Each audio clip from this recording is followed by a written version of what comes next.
All right. Thank you so much for sticking around. Really appreciate it. Thank you so much for sticking around, man. Does that record represent anything? The M? No. A million M's? Clothing brands. It's pretty cool. My name is Mike, so I love that. Super M. It's like the most capital M ever. Like 6 of them. All right, we got 2 more comics. Two of my favorite friends in the world. This guy's gonna be on Johnny Carson. He's so good, he's gonna go back in time and do late night in the 50s. He's gonna be on Ed Sullivan. Shawn, my man Murray, everybody. Give it up for Shawn Murray. My man. Here is Juicy Jim. Give it up. I like a cue. Thank you for the cue. Good stuff, buddy.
Give it up for CodeName. Yeah. This is, what a coincidence, is my favorite Christmas song. This Christmas song, I like it because it's so sad, but it matches up with Christmas. I feel like if you're like listening to this song, you gotta be like, it's like a scene in a movie where you're at a Christmas party and you're dancing with your ex-girlfriend, but you're never gonna get back with her. You just have a nice slow dance with her. It's the holiday season. Funny that you play this song. They always do this on the Charlie Brown Christmas special. I like the Peanuts Christmas specials. You like those? I like those, but one of my favorite ones, they don't air anymore. It's called See a Real Therapist, Charlie Brown. Lucy is not a therapist. I am the poster child for non-threatening black men. This is clear to see, right? It's not clear, it's not obvious to everybody. Sometimes I'll be walking around at night and an old lady will see me, just start walking really fast. And I'm like, where are you going? This is a bad neighborhood. Don't run from me. Those guys are after me too. You gotta stick together. If you live in a bad neighborhood, you run into a lot of people that into illegal activity.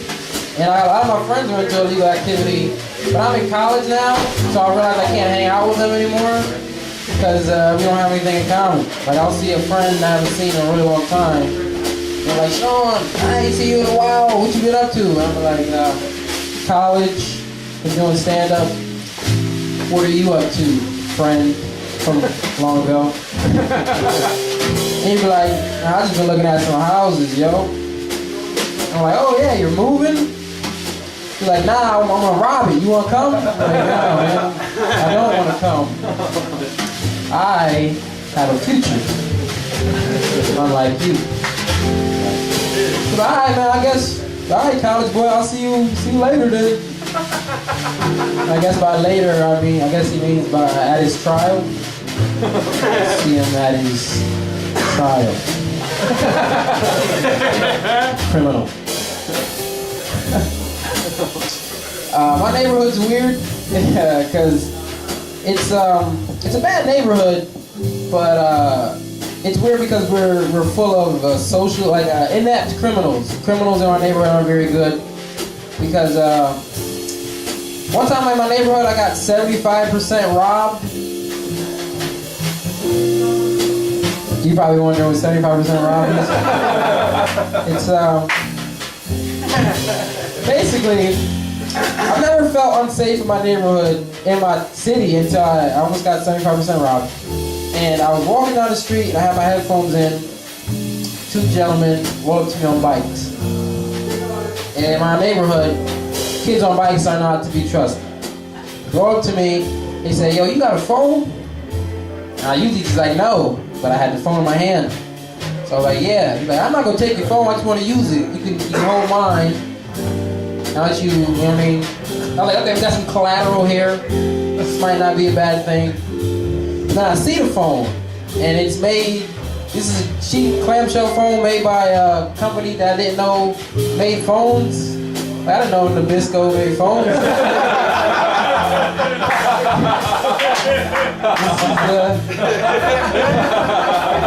It's a bad sign. So he proceeded to pretend to make a phone call. I know he pretended I never put my code into the phone. So he pretended to make a phone call, and he pretended to hang up. And he's like, "You know what, yo? This is my phone now. And if you snitch, I'm gonna pop you." And I was like, "Only thing I want popped is my corn, sir. You can have the phone." And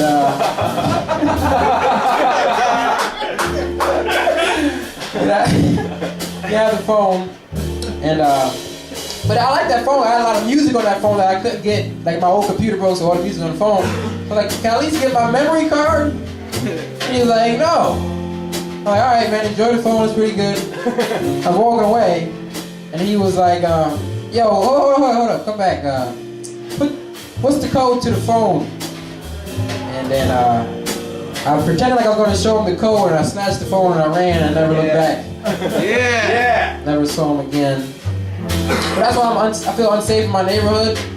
So I feel like that kid's still looking for me to get my phone because he knows I'm his best replacement phone option in the neighborhood.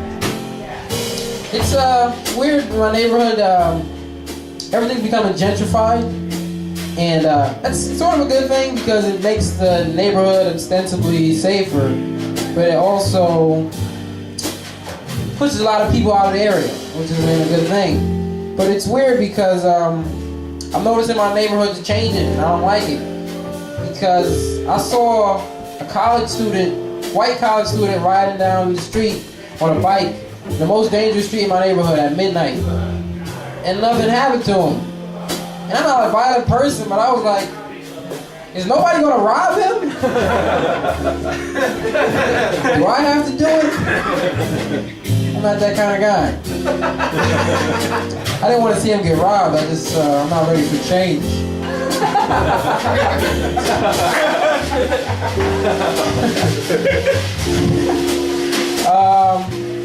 What else do I have for you? So much to offer. Turn me up in the headphones a little bit.